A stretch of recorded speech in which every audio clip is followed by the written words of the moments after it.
Hi guys, mga tag orange. Hmm. Ato ning i-word of the day ang orange karon kay magsugod tag word of the day para na may ma-learn. Sige. Word of the day orange. Ngano mang ginatawag na siya og orange. Og moingon mo na ginatawag na siya og orange bay kay orange man iyang color.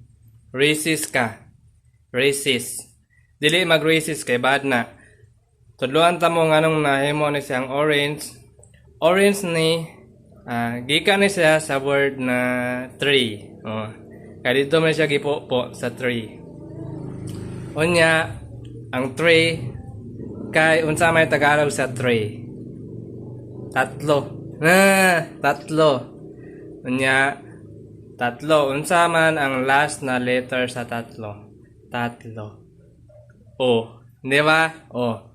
O, orange. Naana may na-learn. Sige, ugma na pod.